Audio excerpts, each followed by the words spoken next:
પરિપત્ર અત્યારે બહાર પાડવામાં આવ્યો છે, જેની અંદર ધોરણ 12 સાયન્સની પૂરક પરીક્ષાને લઈને અને ધોરણ 10-12 માટે પહેલાં એક વિષયની આપી શકાતી હતી. જો તમે ફેલ થાવ તો એક જ વિષયની આપી શકો. હવે તમે બે વિષયની આપી શકો છો અને ધોરણ 12 સાયન્સની અંદર તમે માત્ર 2 વિષયની આપી શકતા હતા. એની જગ્યાએ હવે તમે બધા જ વિષયની આપી શકો છો. ઇવન તમે 2 વખત પરીક્ષા પણ આપી શકો છો. એક વખત પરીક્ષા આપો અને તમારા માર્ક્સ જે છે ધારો કે 60% આવે છે તો ફરી પાછી પૂરક પરીક્ષા આપો અને જો એની અંદર 70% આવશે તો તમારું એ 70% વાળું રિઝલ્ટ તમે રાખી શકો છો. બરાબર. નપાસ બાદ અન્ય બોર્ડ પરીક્ષા આપનાર ઘટશે. એટલે કે જો તમે નપાસ થયા તો બહુ ઓછા વિદ્યાર્થીઓ નપાસ થશે અને એમાં બી જો નપાસ થશે તો ફરીથી પૂરક પરીક્ષા આવી જશે, તરત જ બધા ફરી પાસ થઈ જશે.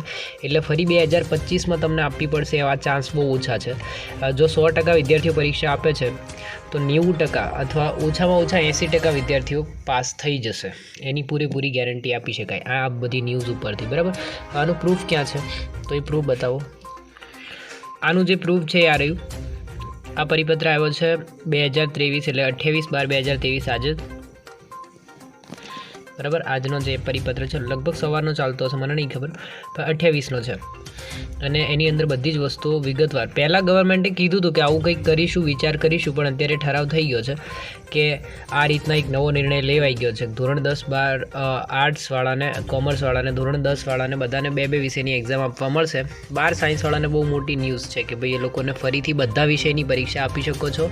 તો તમે બધામાં ફેલ થાવ તો ફરી બધાની આપો અને જો તમે પહેલાં બધામાં પાસ થઈને તમારા 90 આવી જાય છે પણ તમને 95 જોઈએ છે એટલે તમે ફરીથી એક્ઝામ આપીને 95 લાવો.